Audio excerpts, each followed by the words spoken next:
직감대로 해본 적이 있는가? 여러분도 A 주식을 사야 한다는 걸 알았지만 어떤 이유에서건 사지 않았는데 그 주식이 300% 급등한 적이 있을 것이다. 아니면 B 주식을 팔아야 한다는 본능을 무시하는 사이 그 주식이 80% 폭락한 경험이 있을 것이다. 항상 이런 느낌이 들고 나중에 생각해보면 그것이 대체로 맞는 것처럼 생각된다. 그러나 이것은 두뇌가 여러분을 상대로 장난을 친 결과에 불과하다. 최근 행동경제학이라는 행동심리를 경제적 차원에서 다룬 학문이 부상하고 있다.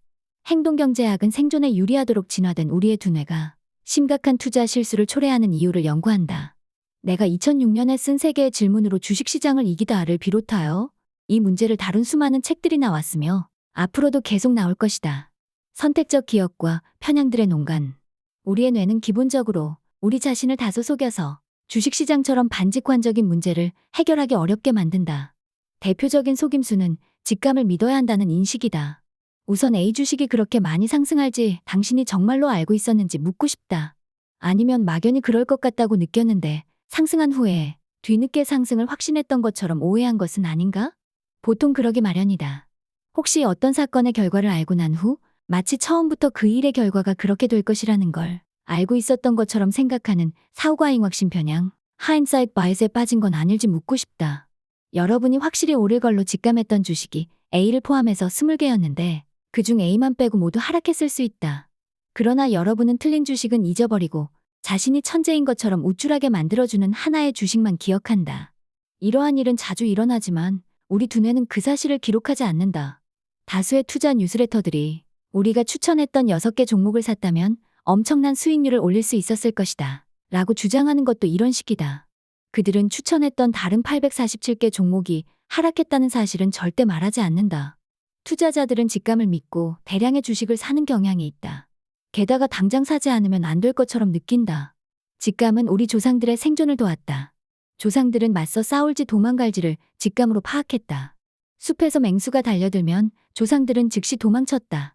충분히 작은 동물을 만나면 창을 들고 싸워 죽여서 저녁거리로 삼았다. 그들은 본능적으로 어떻게 하면 될지 판단했고 그 판단은 우리의 조상들에게 매우 요긴했다.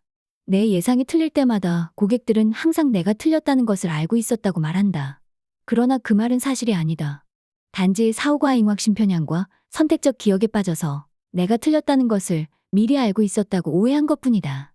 사실 그들은 내가 맞기를 바랐고 틀릴까봐 걱정하고 있었다. 100% 자연스러운 본능이다. 이 사람이 틀리면 어떻게 하나라는 두려움이 그들의 마음속에서 이 사람이 틀릴 줄 알고 있었다라는 확신으로 바뀐 것이다. 이처럼 우리의 마음은 시장과 관련해 잔인한 장난을 친다. 우리 회사 고객 중에는 2007년부터 2009년까지 급락장이 나올 것임을 알고 있었다고 믿는 투자자들이 상당히 많다. 그들은 상식과 좋은 본능만 갖고 있으면 누구나 예견할 수 있는 일이었다고 말한다. 물론 실제로 그들이 진짜 알고 있었다면 미리 주식을 처분했겠지만 그들은 그렇게 하지 않아서 큰 피해를 봤다. 결국 그들은 기억의 농간에 당한 것이다. 수익의 기쁨보다 손실의 아픔이 더 크다. 투자자들은 손실의 아픔을 수익의 기쁨보다 2.5배나 더 강하게 느낀다는 사실이 측정을 통해 입증됐다. 따라서 10% 손실이 주는 아픔은 평균적으로 25% 수익이 주는 기쁨에 맞먹는다. 이렇게 글로만 읽어선 터무니없어 보인다. 직감적으로도 수긍하기 힘들다. 또한 우리 조상들에게 임박한 고통의 위험을 피하는 것이 생명을 유지하는 길이었듯이 투자자들도 단기적인 손실을 볼까 두려우면 직감적으로 피하는 경향을 보인다. 이러한 편향을 근시안적 손실 회피, myopic loss aversion 라고 한다. 시장이 평온할 때는 투자자들은 대부분 장기적 관점에서 시장을 보고 단기적인 변동성을 무시해야 한다는 데 동의한다. 그리고 그에 맞춘 계획을 세운다. 그들은 냉철하다. 그러나 시장이 요동치면 더 강력한 본능이 고개를 들기 시작한다. 그래서 단기적인 고통의 위협을 제거할 수 있는 행동을 당장 취하길 원한다. 설령 이러한 행동이 미래의 수익을 해치더라도 말이다.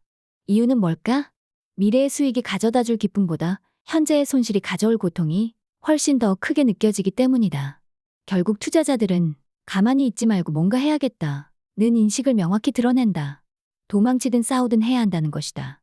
아무것도 하지 않는 것 또한 하나의 대응이며 그것이 최선의 대응일 수도 있는데 말이다. 그렇다는 걸 보여주는 한 가지 사례가 있다. 1998년은 전 세계 투자자들에게 끔찍한 한 해였다. 1월 1일부터 12월 31일까지 1년 내내 의식불명 상태로 만들어줄 알약을 복용했다면 나중에 1998년은 영광스러운 한 해처럼 보였을 수 있다. 그러나 의식이 있었다면 괴로운 한 해였다. 시작은 좋았다. 7월 중순까지 세계 증시는 22% 가까이 상승했다. 그러나 1997년 아시아에서 시작된 금융위기가 세계 다른 시장으로 전파될지 모른다는 공포가 퍼지기 시작했다. 이러한 공포는 러시아가 국가 부도를 선언하고 루블화를 평가절하하는 그 유명한 러시아 루블 위기, Russian Ruble Crisis,가 터지면서 더욱 커졌다.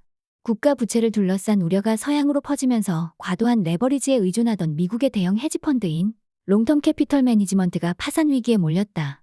사람들은 롱텀 캐피털이 파산하면 미국의 금융 시스템 전체가 무너질지 모른다고 걱정했다.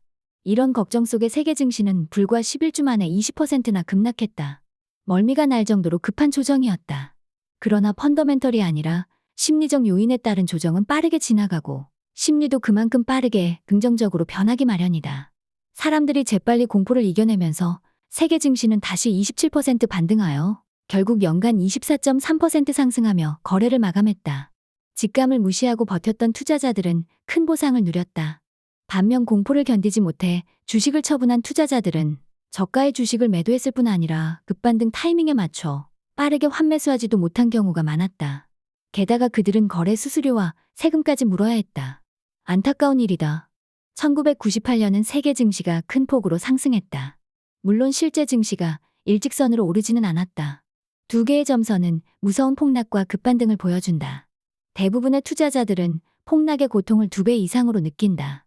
증시가 20% 떨어지면 50% 넘게 떨어진 것 같은 고통을 느끼는 시기다. 그러면 엄청난 공포를 느낄 수밖에 없다. 이후의 급반등은 좋았지만 고통만큼 강렬한 느낌을 주지는 않았다. 투자자들은 그냥 24% 급등한 만큼만의 기쁨을 느꼈을 뿐이다. 이 기쁨의 강도는 하락이 준 고통에 비할 바가 못됐다. 알다시피 이러한 심리적 반응은 잘못됐다. 1998년은 결과적으로 증시가 크게 오른 해였다. 증시 급락을 애써 외면하지 않는 게 중요하다. 그러나 급락이 나오면 우리의 둥그런 두뇌는 불안한 나머지 나서서 뭔가를 하고 싶어 한다. 사람들은 조정 타이밍을 포착하는 게 가능하다고 생각한다. 결과적으로 어떤 전문가도 장기적으로 꾸준히 그런 포착에 성공하지 못했다. 그러니 직감에 이끌려 싸게 매도해놓고 거래 수수료만 더 내고 미래 수익을 포기하게 되기 쉽다. 가끔은 아무것도 하지 않는 것이 가장 적극적인 전략이다. 사람들은 아무것도 하지 않는 게 항상 쉽다고 생각하지만 사실은 그렇지 않다. 직감이라는 강력한 충동을 이겨낸 것이기 때문이다.